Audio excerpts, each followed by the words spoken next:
উত্তর পূর্বাঞ্চলের অন্যান্য রাজ্যগুলির তুলনায় অধিক বরাদ্দ দেওয়া হচ্ছে ত্রিপুরাকে। কেন্দ্রীয় সরকারের মানবিক দৃষ্টিভঙ্গির বিষয় স্বাভাবিকভাবে গর্বিত করে রাজ্যবাসীকে।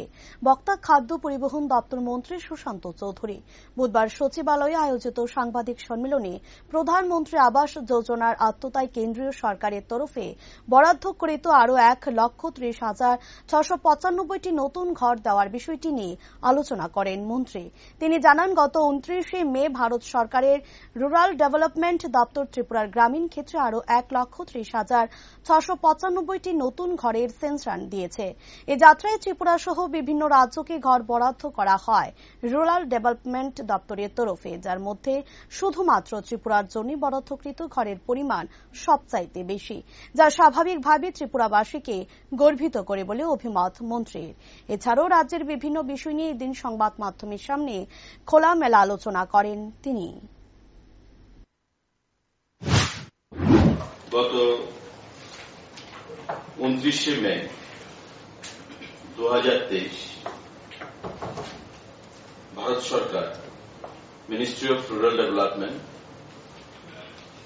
আমাদের রাজ্যকে 1,30,695টা নতুন ঘরে স্যাংশন দিয়েছে গ্রামীণ।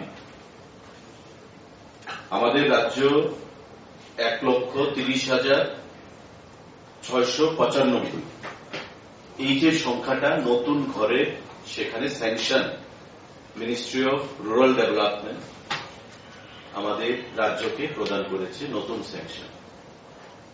আপনারা দেখবেন যে আসামকে সেখানে দিয়েছে 77,978, মণিপুরকে দিয়েছে 59,180, মেঘালয়কে দিয়েছে 1,15,654, মিজোরামকে দিয়েছে 12,489, নাগাল্যান্ডকে দিয়েছে 29,892, সিকিমকে সেখানে দিয়েছে 7,429, সে জায়গায় ত্রিপুরাকে দিয়েছে আমাদের 1,30,695।